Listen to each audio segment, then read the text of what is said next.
Maharashtra इलेक्ट्रिसिटीचा bogus कारभार। नमस्कार, Maharashtra police news 24 मध्ये आपलं सर्वांचं स्वागत। बातमी आहे रायगड जिल्ह्यातून पेन फणस डोंगरी गोळीबार मैदान येथील ट्रान्सफॉर्मर डीपीचे पोल मोठ्या प्रमाणात खराब झालेले आहेत। वादळ, वारा आणि पाऊस मोठ्या प्रमाणात झाला तर कधीही डीपी पडू शकतो। यामुळे लोकांचा जीवनमरणाचा प्रश्न निर्माण झालाय। महाराष्ट्र इलेक्ट्रिसिटी बोर्डामध्ये अधिकारी बसून सुद्धा त्याच्यावर कुठलेही समाधान होत नाही, कार्यवाही होत नाही। मोठ्या प्रमाणात लोकवस्ती असल्या कारणाने जर पोल पडले तर जीवितहानी मोठ्या प्रमाणात होईल याची कुठेही दखल घेतली जात नाही। जर असा प्रश्न उद्भवला आणि मोठी दुर्घटना घडली तर याला जबाबदार कोण, असा प्रश्न जनतेकडून होत आहे। लवकरात लवकर या डीपीचे पोल बदलून नवीन पोल टाकण्यात यावे अशी मागणी जनतेकडून होत आहे। आपले रायगड जिल्हा प्रतिनिधी संजय गायकवाड हे स्पॉटवरून ॲक्टिव्ह आहेत, तर जाणून घेऊया तिथली सविस्तर माहिती।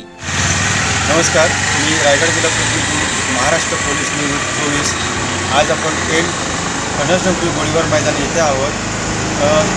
MSCBचा कारखाना कारभार कसा आहे आपण पाहत आहोत।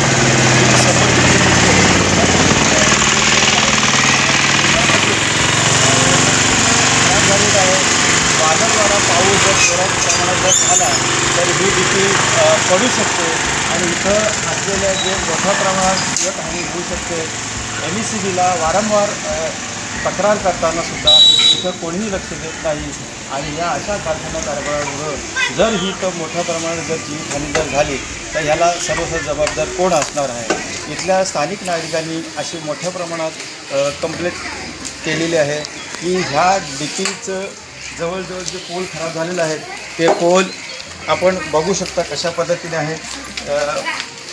हे बघा, ह्या पद्धतीने असे हे डीपीचे पोल आहेत। इथं आपल्याला दिसतात होल पडलेले आहेत, फाटलेले आहे खालून।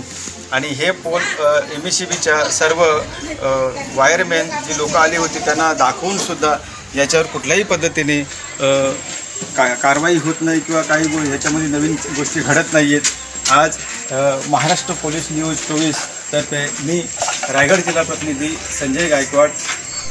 महाराष्ट्र पोलीस न्यूज 24 साठी रायगड जिल्हा प्रतिनिधी संजय गायकवाड। अशाच नवीन अपडेटसाठी आता सबस्क्राईब करा महाराष्ट्र पोलीस न्यूज 24 या न्यूज चॅनलला। व्हिडिओ आवडला असेल तर लाईक, शेअर आणि कमेंट करायला विसरू नका। धन्यवाद।